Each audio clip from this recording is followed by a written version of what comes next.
From the studios of Farm Journal Broadcast, this is AgDay.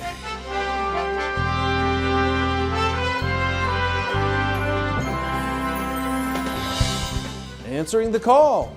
If anybody needs anything anywhere, I try my best to get it to them or get them the help that they need. The work hasn't stopped for one young woman trying to help people in western North Carolina rebuild from Hurricane Helene. A new report says USDA employees are being told to return to the office. We'll tell you when. And producers try to get a handle on the growing problem of avian flu. It's been really all across the country. The latest on efforts to try and stop the deadly virus right now on AgDay. AgDay is brought to you by Pioneer. Ben's bins, please hold. Yeah, Ben's has been busy all day. Seems like no one can keep up with this new Z series. What did you all put in these feeds? Science. Good morning, I'm Clint Griffiths. Avian flu continuing to impact the nation's egg producers, striking the nation's second largest egg producer now. Roseacre Farms in Seymour, Indiana, reporting the virus hit its facility. The company saying on X it started noticing some deaths last Saturday and sent off samples to be tested as quickly as possible. It also immediately added further biosecurity steps. Now, USDA reporting on its website that more than 586,000 birds were affected in Jackson County, Indiana. That's the county where the Seymour facility is located. Now, the Seymour location is one of 16 owned by Roseacre Farms. It has locations in 7 states. In the last 30 days, USDA says more than 18 million birds have been impacted. And with supplies of eggs being down across the country, as we've been reporting, prices are up and could go even higher. So what can be done to stop the virus? AgriTalk's Chip Flory recently talking with the ag leader of the top egg producing state, Mike Naig of Iowa. Now, Naig says the federal government is taking what he described as a three-legged stool approach to addressing the problem in both the poultry and dairy industries. That includes USDA's Animal and Plant Health Inspection Service, state animal health officials, and the industries involved. He says while the virus hit the poultry industry hard back in 2015, it struck even harder last year. I think that's maybe a little different this time around, is that you had it wasn't just one, it wasn't the Midwest or just the West. It's been really all across the country, now affecting both the egg laying industry, the turkey production, and I guess broilers as well. So all three. And of course, the other dynamic that we hadn't seen before 2024 was the impact on dairy and that interaction and perhaps moving even virus between the two species. And so all of that has just created a dynamic where we really are seeing production go down across the country, eggs in particular. Reuters reported earlier this month the U.S. would rebuild a stockpile of avian influenza vaccines for poultry that match the strain of the virus currently circulating in commercial flocks and wild birds. Much of the central and eastern part of the U.S. is seeing spring-like temperatures, so how much longer can it last? Meteorologist Jack Van Meter has an update for us.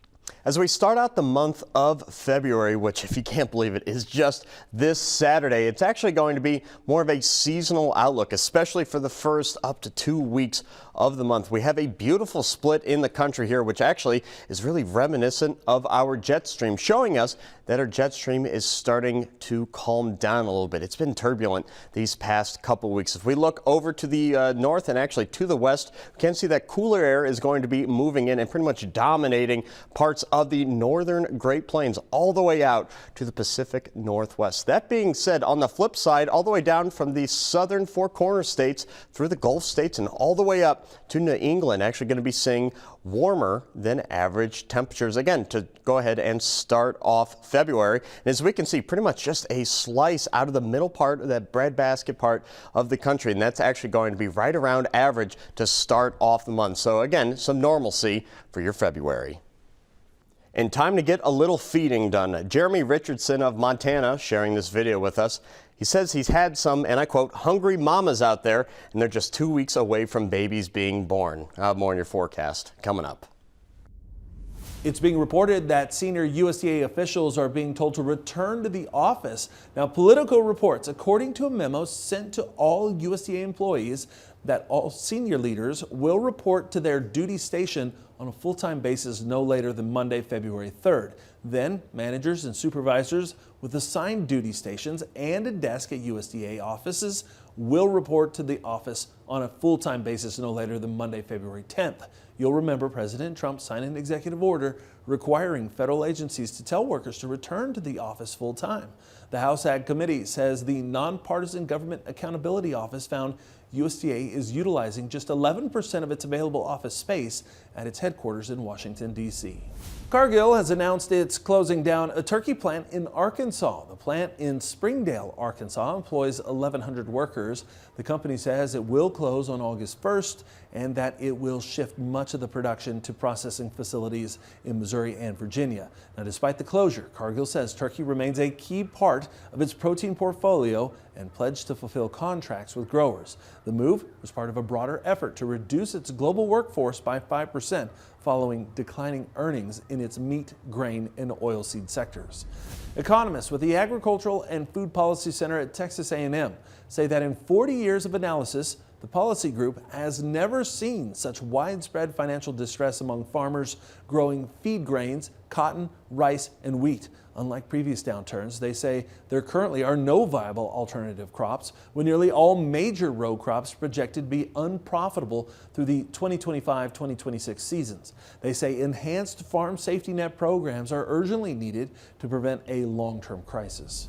President Trump's pick to lead the Environmental Protection Agency has been sworn in.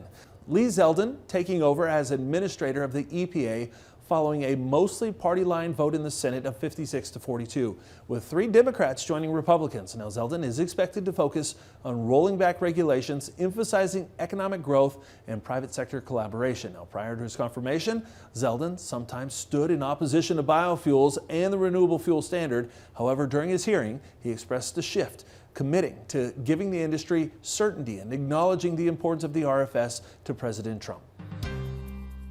Corn, soybeans, and cattle prices trend lower on Thursday. Is it a new trend or a one-off? We'll talk markets coming up next. And later, we're off to Western North Carolina to meet a woman dedicating herself to helping others recover from Hurricane Helene. Her story in the country.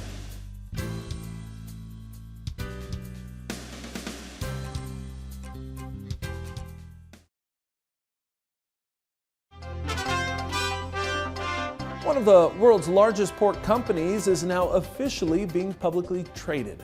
Smithfield Foods' initial public offering rolling out this week at $20 a share. Now, the price fell below that following the first day of trade, but bounced back on Thursday. This is the first time the company has been publicly traded since China's WH Group took it private roughly 12 years ago. Smithfield Foods raised $522 million by offering 26 million shares. The Federal Reserve kept interest rates steady this week. Michelle Rook talks with Chip Nellinger about why and what it means for the U.S. dollar, fund action, and grain markets. Joining us with markets, Chip Nellinger, Blue Reef Agri Marketing. And Chip, the Fed left interest rates unchanged this week. Is the Fed just want to wait right now to see what happens with tariff policy and other things from the administration? Yeah, I think that's a big part of it, with the unknowns about tariffs and the trade situation with the new Trump administration.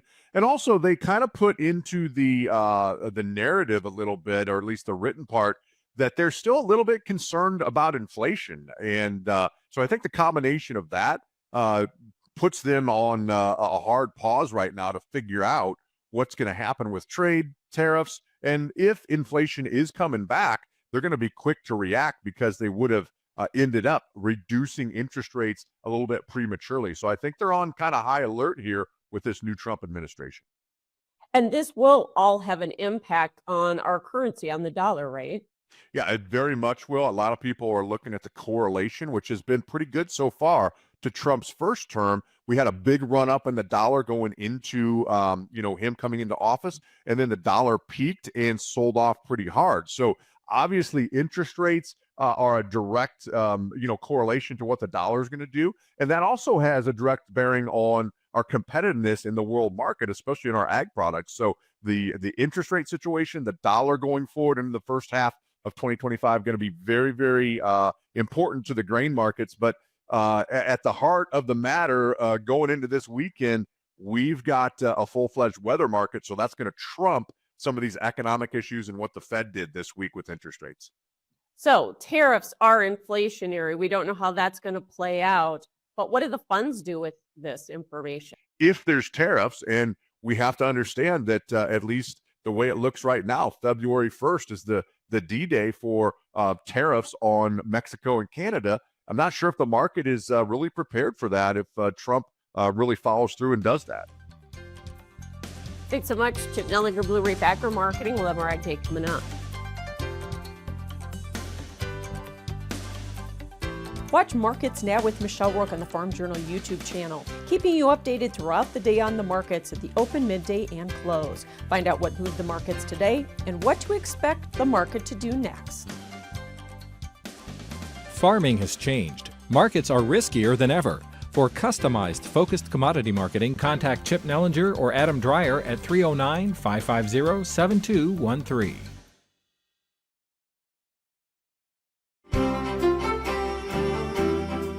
Temperatures this afternoon is starting to return to a little more normalcy. Again, something that we can expect to happen as we start to move towards the end of January and actually, of course, the beginning of February. We can see down in New Orleans, they're going to be at 72 degrees, 64 up in Memphis, but also take a look at this 81 degrees down in Jacksonville, Florida. Man, that sounds quite nice around here. 49 degrees out there in Omaha. But as we can see again, some cooler weather to start off the day tomorrow. Nothing too drastic across much of the country. Still going to be holding on to a lot of warmth, especially when we go out to the east there. So Washington, D.C. only at 40 degrees there. And for tomorrow afternoon, for that high temperature, we can see a bit of a surge in some moisture and a little bit of heat, especially around Texas. 69 degrees down there in Dallas and San Antonio, sitting at 76 degrees. The only major storm that we are seeing is that large low pressure system that is slowly exiting the country and actually is going to be happening later on this afternoon. Here's our current state of it in just a few hours.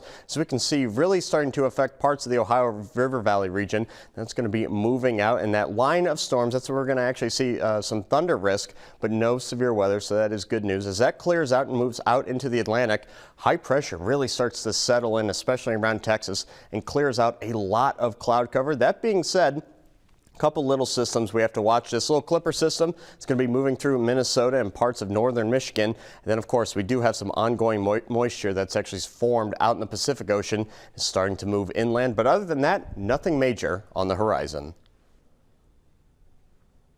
Woolin, Georgia, a high temperature of 69 degrees and a low temp of 45. Can expect some rain, especially in the second half of the afternoon. Junction City, Kansas, partly cloudy skies, 49 degrees, low of 29. And finally, Earlville, Iowa, 48-24. The American Farm Bureau Federation wrapping up its convention this week in San Antonio, Texas, also announcing the winner of its $100,000 Ag Innovation Challenge. And this year's winner is GRIP. The Indiana-based company offers farmers an operator-centric way to keep records of assets, along with communication tools to keep everyone on the farm connected. Tracy Wiedemeyer is the team lead for the company. He says the product allows farmers to track anything important to their operation by putting a QR code on it, or a sticker, magnet, or a zip-tied PDC card. Now, he adds it helps remind farmers when things need to be maintained or things need to be fixed. This was the 11th year for the Ag Innovation Challenge. Farmers talking to consumers. We'll meet a farmer doing a great job via social media. That story next. And later, work continues in western North Carolina following Hurricane Helene. We'll meet a woman doing her part to help with the recovery in the country.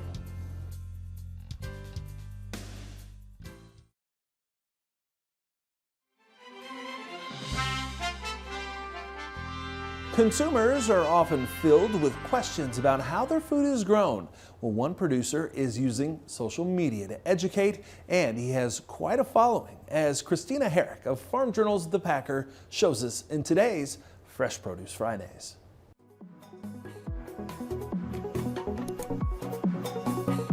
Hey guys, and welcome back to the channel. I'm so glad to have you here. Shay Myers, a third-generation grower, is better known as Shay Farm Kid on Instagram, YouTube, X, and TikTok. And while he said he never expected to be in front of the camera, the CEO of the Parma, Idaho-based Oahe Produce said he learned early on about the farm and fork divide and how misunderstood agriculture was.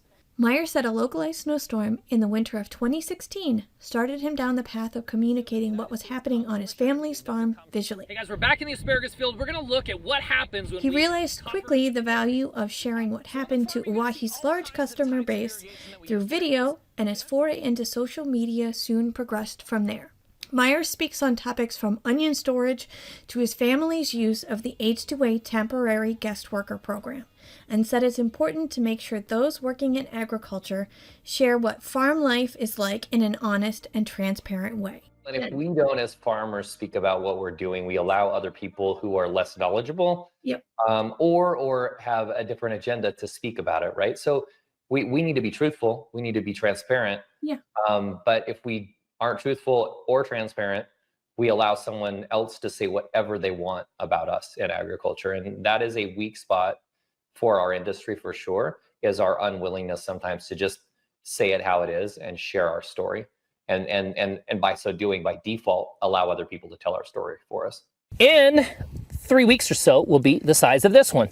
So for those curious about how to get started with social media, Meyer said don't worry about being perfect. Just be consistent and pick topics that you're passionate about within agriculture and you know you can talk about. I think the more people are willing to tell the story, the better it is for all of us. You just don't have to look far to see the challenges that we face in agriculture. And we got a little bit of reprieve.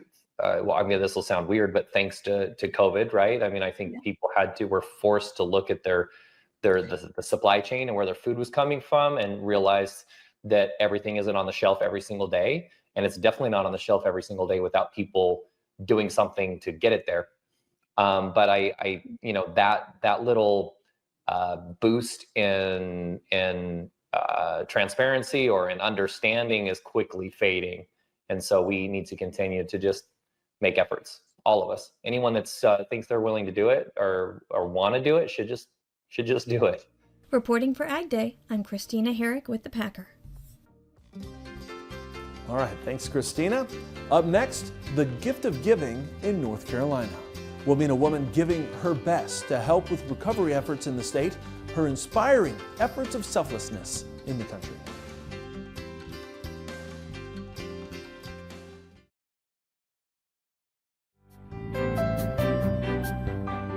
Work continues in western North Carolina to clean up from the damage caused by Hurricane Helene.